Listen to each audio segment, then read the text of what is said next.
Kita ini bakal mati. Kita semua bakal mati. Yang mesti kita pikirin bukan cuma bagaimana caranya hidup enak, tapi pikirin juga bagaimana caranya mati enak. Senggak enaknya kamar kita sekarang, Bu, masih ada lampu, masih ada kasur, masih ada segala macam, masih ada laki. Kata ibu, biar megelin juga yang penting nemenin lah. Ibu tuh ngomong gitu. Masih ada laki. Iya, laki ibu-ibu juga pegel, ibu-ibu. Mudah-mudahan rumah tangganya sakinah semua. Masih ada teman, masih bisa keluar dari kamar seenggak enaknya kamar di dunia. Tapi kuburan 1 kali 2 ditutup tanah. Yang nemenin siapa? Amal soleh. 1. Yang kedua, yang nemenin kiriman dari orang-orang kita cinta. Tetangga, ingat sampai 7 hari doang, Bu. Begitu besok selesai dia udah lupa sama kita. Betul apa kagak? Temen, ya awalnya orang upload status selamat tinggal saudaraku. Sehari 2 hari habis itu lupa apa kagak? Lupa. Yang masih ada peluang buat ingat kita siapa? Anak. Laki udah kawin lagi. Nah, tapi masih ingat lakinya, Bu. Ya sudah. Yang masih ada peluang ingat kita anak. Tuh anak investasi tuh. Apa yang kita petik besok adalah apa yang kita tanam di hari. Jangan ngimpi, Bu, besok anak kita ngirimin pahala ke kita kalau di hari kita ngajarin agama. Kata Nabi SAW di dalam hadis riwayat Imam Al-Baihaqi dalam Syu'abul Iman, saya sering sampai itu. Mal mayyitu fil qabri illa kal ghariqil mutaghawwif. Perumpamaan mayit dalam kubur seperti orang yang tenggelam, yang mati-matian nyari pertolongan. Apa yang ditunggu? Yantadzuru da'watan, yang ditunggu kiriman doa. Min abin ummin o ibnin ila ghairi dzalik. Kiriman doa dari anak, dari orang-orang yang dia sayang, dari murid, dari teman yang dicinta. Fa idza lahiqathu, manakala doa itu sampai kana tahabba ilaihi minad dunya wa ma fiha. Itu lebih bikin mereka girang daripada dapat dunia sisinya. Ya Allah, kita kalau mau girang di akhirat, di kuburan nanti mesti banyak kiriman dari dunia. Laula du'aul ahya la halakatil amwat. Kalau bukan karena doanya orang yang masih hidup tuh, orang-orang yang mati udah celaka. Karena saking butuhnya orang yang mati kepada orang yang masih hidup. Dalam hadis Nabi mengatakan, idza mata ibnu adam min qata amalu illa min thalath. Kalau mati anak Adam terputus amalnya kecuali 3 jalur. Yang ketiga, waladin salihin yad'ulah, anak soleh yang ngedoain dia. Kalau nggak dicetak soleh, bagaimana mau ngedoain? Anak kalau nggak dididik ilmu agama, biar kata ijazahnya tinggi, pendidikan tinggi, tapi nggak dikenalin agama, baca Quran kagak bisa, apa kagak bisa. Besok begitu kita mati, ya Allah, cuma bisa makan warisan kita doang. Doain kagak. Saya pernah tahu ada orang kaya raya, harta miliaran, aset di mana-mana. Begitu mati tuh karangan bunganya seabrek-abrek kalau orang Betawi, Bu. Serenceng tuh karangan bunga, sebanyak-banyaknya. Tapi apa yang terjadi? Mayat masih ada, udah nyetel kaset Quran. Ini kemana nih, kagak ada yang ngaji? Anaknya gak ada yang bisa ngaji. Ya Allah, biar kata bintang 17 lagi di sini, saudara. Biar kata duit triliunan, mati anak kagak bisa ngajiin kita. Ya Allah, nangis darah. Tuh kalau mayat bisa teriak, dia teriak. Tapi biar kata hidup di gubuk, biar kata pas-pasan, biar kata seadanya, biar kata sederhana, tapi kita mati, anak kirimin Yasin, sampai malam Jumat dibacain tahlil. Setiap habis sholat dia doain, ya Allah Rabbil firli wali walidayya warhamhuma kama rabbayani shaghira. Sampai itu doa, itu kata Nabi, ahab ilaihim dunya wa fiha. Dia bakal girangin kita ngelebihin dari dia kasih kita dunia seisinya, saudara.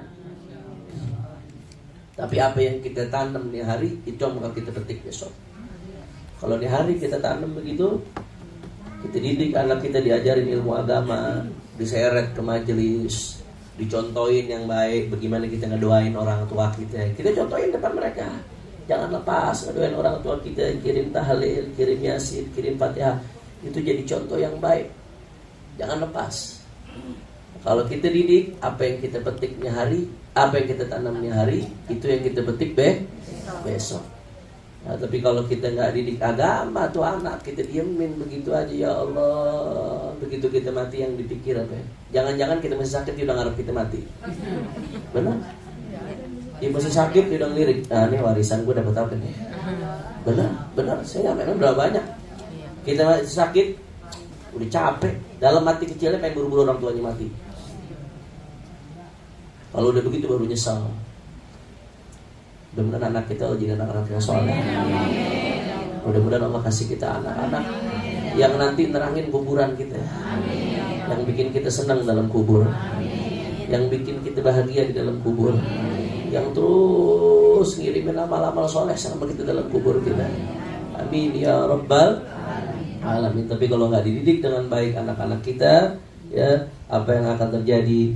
Di sini diriwayatkan bahwasanya ya yuqal dalam Ihya disebutkan awwalu ma yata'allaq birrajuli yawmal qiyamah ahluhu wa waladuhu fayaqifunahu baina yaday Allah ta'ala fayaqulun ya rabbana khudh lana bihaqqina minhu fa innahu ma 'allamana ma najhal wa kana yut'imuna al-haram wa nahnu la na'lam fayaqtas Allah lahum minhu fayaqtasallahu lahum minhu. Ini laki-laki khususnya suami ditekankan, tapi istri juga andil, khususnya yang berkaitan dengan anak. Kalau yang berkaitan dengan istri kewajiban suami, tapi yang berkaitan dengan anak bukan cuma kewajiban suami, ibu juga ikut andil dalam mendidik anak-anak ibu sekalian.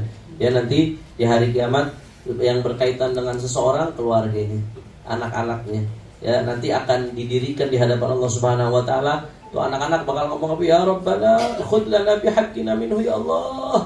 Tolong ambil bagian kami dari dia, ya Allah. Ya anak nih yang kita sayang, Bu. Anak yang ibu-ibu hamil 9 bulan mengandung dia, yang ibu masih kecil, ya Allah, disusui dengan penuh susah payah, sampai sakit-sakit nyusuin, apalagi begitu gigi baru numbuh, Bu. Itu nyusuin setengah mati biasanya ibu tuh. Betul apa enggak, Bu? Pengalaman lebih, anakku udah 3 kan. Itu luar biasa perjuangan, nggak main, nyebokin, bangun malam-malam, apalagi kalau anak sakit. Begitu anak belajar, mikirin orang tua, anak jalan, orang tua lagi mikirin, sayang, habis-habisan gitu buat anak. Begitu pula bapak yang suami, habis-habisan buat anak nih, pagi, siang, malam kerja, nafkain buat anak. Tapi kalau nggak diajarin agama dengan baik, nanti di akhirat tuh anak didiriin di hadapan Allah Subhanahu wa taala, tuh anak bakal bilang apa? Ya Allah ya Rabb, ya Allah ya Rabb, tolong ambil ya Allah. Ambil bagian kami dari dia, ya Allah. Kami nuntut dia, ya Allah. Fa innahu ma'allamana ma najhal. Itu orang tua kami enggak ngajarkan kami apa yang kami enggak tahu, ya Allah. Kami enggak diajarkan ilmu agama, ya Allah. Wa kana yut'imuna al-haram wa nahnu la na'lam. Dia ngasih makan kami yang haram, ya Allah. Akhirnya gara-gara makan haram kagak sholat, kagak ibadah, kagak menjalankan kewajiban, gara-gara makan haram sembarangan, amalnya sehari-hari berantakan. Dituntut anak yang kita sayang, yang kita arep-arepin, yang kita andel-andelin, bukan belain kita, malah nuntut di hadapan Allah Subhanahu wa taala. Na'udzubillah min. Makanya ibu-ibu sekalian, ya secapek apapun, sesulit apapun kita, ya serumit apapun masalah kehidupan yang kita jalanin, tolong pendidikan agama buat anak diperhatiin. Kaki jadi kepala, kepala jadi kaki, Bu. Perhatiin, jangan sampai kita punya anak gak bisa ngaji. Nggak ada kata terlambat, anak saya udah gede, Beb. Nggak ada kata telat buat belajar, nggak ada kata telat. Ya, mumpung gue masih hidup, lo mau nyenengin gue, lo belajar. Karena kalau gue udah mati, gue nggak butuh duit lo. Yang gue butuh amal soleh yang lo kirim sebenarnya. Mumpung masih hidup. Makanya kita beruntung nih satu mana ngedidik anak, diajarin agama, anak-anak ini sekolah yang dikuliahin. Sekarang udah ada mulai buahnya. Putra-putra beliau yang megang pesantren, yang ngajar di majelis-majelis saling perjuangan. Nggak gampang nyekolahin anak begini. Jangan lihat udah jadinya buahnya, lihat dari proses tanamnya, Bu. Jangan lihat tuh udah jadinya aja, udah buahnya. Saya, ibu saya, abah saya waktu mondokin saya, ya perjuangan. Abah saya waktu itu bukan lagi banyak duit. Saya ingat banget tuh pertengahan saya mondok, abah saya lagi nggak ada duit, sampai jual motor buat bayaran saya mengirim jajan. Abah saya bukan ulama, Bu. Bukan ulama, beliau bukan ustaz. Tapi dia sayang sama anaknya. Harus jual motor buat biaya pondok, dia jual motor sama abah saya. Baru motor kesayangan. Saya sekarang setiap ceramah, setiap apa ngirim Fatihah buat abah saya. Itu buah yang beliau tanam. Mudah-mudahan Allah kasih kita anak-anak yang soleh.